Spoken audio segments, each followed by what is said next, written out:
اللہ تبارک و تعالیٰ نے زمین کی جو پیدائش کی ہے وہ آسمانوں سے پہلے کی ہے، آسمان سے پہلے کی ہے۔ اور مجاہد نے جو ہے ارشاد باری تعالیٰ ہے، هو الذی خلق لکم ما فی الارض جمیعا، اس کے بارے میں کہا گیا ہے کہ اللہ تعالیٰ نے زمین کو آسمان سے پہلے پیدا فرمایا ہے، آسمان کو بعد میں پہلے زمین کو پیدا کیا ہے۔ اس نے جب زمین کو پیدا فرمایا تو اس سے دھواں اٹھا، اور اسی لیے تو اس نے فرمایا، کیا فرمایا؟ حامیم آیت، اور سورہ حامیم اور آیت نمبر 11، پھر آسمان کی طرف متوجہ ہوا اور وہ دھواں تھا۔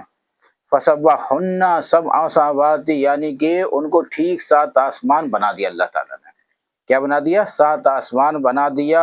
انہوں نے یہ بھی کہا ہے کہ یہ آسمان ایک دوسرے کے اوپر ہیں، یعنی کہ پہلے نیچے، پھر دوسرا، پھر تیسرا، اس طرح کے اوپر ہیں، اور 7 زمینیں ایک دوسرے کے نیچے ہیں۔ ہم جس زمین پہ ہیں یہ زمین اوپر ہے، اور اس سے نیچے جو ہیں وہ 6 زمینیں ہیں۔ یہ آیت اس بات کی دلیل ہے کہ زمین کو آسمان سے پہلے پیدا کیا گیا، جیسے کہ سورہ حامیم سجدے کی ان آیات میں بیان فرمایا ہے، جن کا قبل ازیں حوالہ دیا جا چکا ہے۔ قرآن مجید کے یہ دونوں مقامات اس بات کی دلیل ہیں کہ زمین کو آسمان سے پہلے پیدا کیا ہے۔ زمین کو آسمان کی تخلیق کے بعد پھیلایا گیا ہے۔ صحیح بخاری میں ہے کہ حضرت ابن عباس رضی اللہ تعالیٰ سے روایت ہے کہ اس کے بارے میں پوچھا گیا تو انہوں نے بھی یہی فرمایا کہ زمین کو آسمان سے پہلے پیدا کیا ہے، ہاں البتہ زمین کو پھیلایا اور آسمان کی تخلیق کے بعد ہے۔ سابقہ اور موجودہ دور کے بہت سے علماء تفسیر نے بھی اس کا یہی جواب دیا۔ ہم نے سورہ نازعات کی تفسیر میں اسی کی تفصیل لکھی ہے کہ زمین کے پھیلانے کا ذکر ان آیات میں ہے۔ والارض بعد ذالک دحاہا اخرج منہا ماءہا ومرعاہا والجبال ارساہا، تو اس کے بعد زمین کو پھیلا دیا اور اس نے اس میں سے اس کا پانی نکالا، اور چارہ گاہ یا اس کے اوپر پہاڑوں کا بوجھ رکھ دیا۔ پہلے زمین کو پیدا فرمایا، پھر چارہ گاہ اس کو، پھر پہاڑوں کے نیچے، یعنی کہ اس کے اللہ تعالیٰ نے جو پھر ہے وہ پہاڑ کا بوجھ رکھ دیا، اس لیے کہ جب زمین کو پھیلایا اور جب زمین کو پیدا کیا اور سمندر کی جھاگ سے زمین کو پیدا کیا ہے، وہ ہم آگے بھی انشاءاللہ بتائیں گے کیسے زمین کو اللہ تعالیٰ نے سمندر کی جھاگ سے پیدا کیا اور خانہ کعبہ سے لے کے بچھانا شروع کر دیا، اور جب بچھانا شروع کر دیا تو اس کی زمین بنی، اور زمین جب ہلنے لگی ادھر ادھر تو اسے جو تھی میخیں لگانے کے لیے پہاڑ کو پیدا کیا، اس لیے پہاڑ پیدا کیا۔ وَإِذْ قَالَ رَبُّكَ لِلْمَلَائِكَةِ إِنِّي جَاعِلٌ فِي الْأَرْضِ خَلِيفَةً قَالُوا أَتَجْعَلُ فِيهَا مَن يُفْسِدُ فِي الْأَرْضِ وَيُسْفِكُ الدِّمَاءَ وَنَحْنُ نُسَبِّحُ بِحَمْدِكَ وَنُقَدِّسُ لَكَ قَالَ إِنِّي أَعْلَمُ مَا لَا تَعْلَمُونَ۔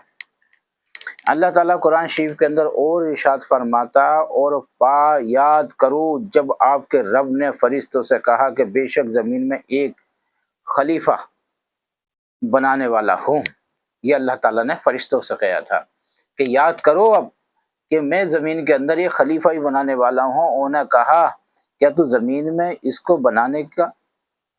بنائے گا تو جو اس میں فساد کرے گا، یعنی کہ فرشتوں نے کہا مولا کریم وہ تو فساد کرنے والا خلیفہ ہوگا اور خون بہائے گا، اور ہم تیری تعریف کے ساتھ تسبیح کرتے ہیں، وہ تیری جو ہے وہ فساد کریں گے، خون بہائیں گے، غارت گردی کریں گے، اور ایک ہم ہیں کہ ہم تیری تسبیح کرتے ہیں، تیری یاد کرتے ہیں، تیرا ذکر کرتے ہیں اور تیری پاکیزگی بیان کرتے ہیں، جو کہ وہ تیری پاکیزگی بیان نہیں کریں گے، وہ خلیفہ جو ہے وہ نہیں کرے گا۔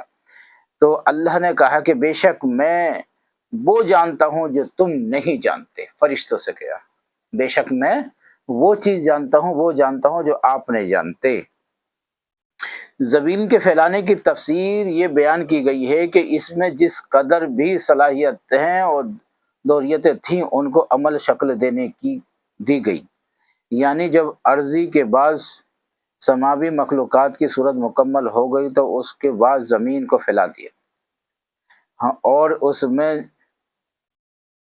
جو پانی رکھا گیا تھا اسے نکالا، اور اس سے مختلف انواع اقسام اور مختلف رنگوں شکلوں کی نباتات پیدا ہوئی، طرح طرح کی چیز، طرح طرح کے مسائل نباتات پیدا کر دی اللہ تعالیٰ نے۔ اسی طرح جب یہ اجرام سماوی اور مدار حرکت میں آئے تو اس سے تمام شبابت اور وہ ستارے جو 7 ستاروں کے علاوہ ہیں اور سیارے گردش میں آ گئے۔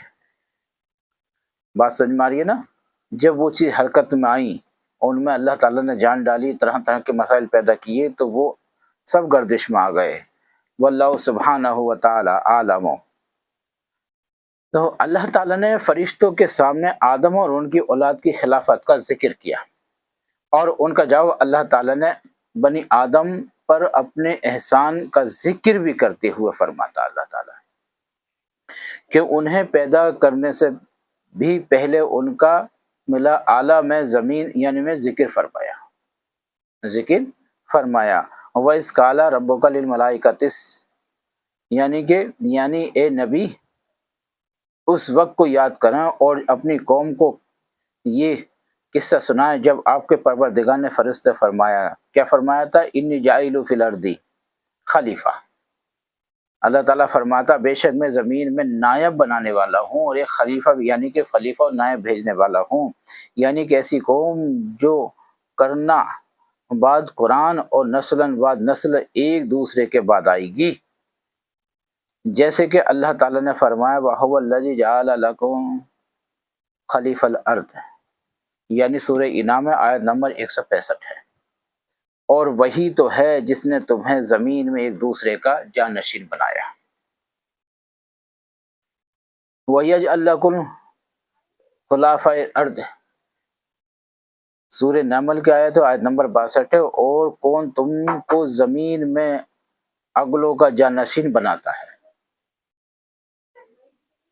وَلَوْ نَشَاءُ لَجَعَلْنَاكُم مِّنكُم مَلَائِكَةً فِي الْأَرْضِ وَيَخْلُفُونَ، سورہ الزخر آیت نمبر 60۔ اور اگر تم چاہتے ہو تو تمہارے اوس فرشتے بنا دیتے جو تمہاری جگہ زمین میں رہتے ہیں، فَخَلَقَ مِن بَعْدِهِمْ خَلْفٌ، یعنی پھر ان کے بعد چند نہ خلف ان کے جانشین ہوئے۔ یہ اللہ تعالیٰ نے یہ بظاہر یوں معلوم ہوتا ہے کہ اس بات اور نائب بنانے سے متعین طور پر حضرت آدم علیہ السلام مردانہ تھے۔ اگر حضرت آدم علیہ السلام مراد یعنی کہ مرد ہوتے، یعنی کہ آدم علیہ السلام مراد ہوتے تو پھر فرشتوں کی یہ بات نامناسب نہ تھی۔ یعنی جو فرشتوں نے اللہ تعالیٰ سے فرمایا کہ اللہ تعالیٰ ہم تیری تسبیح کرنے کے لیے تھوڑے ہیں، اور وہ لوگ تو تیری جو ہے ناپسندہ حرکتیں کرتے ہیں، وہ غارت گری کریں گے، وہ تمام طرح کی باتیں انہوں نے اللہ تعالیٰ سے فرمائی، اور کہ وہ تیری نافرمانی کریں گے۔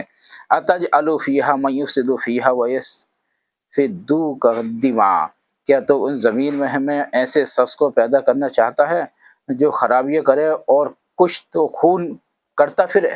یہ بات بار بار اللہ تعالیٰ سے فرشتوں نے کہی کہ مولا کریم جو نائب و خلیفہ تو بناتا ہے کہ وہ تیری غارت گردی کرے گا، نافرمانی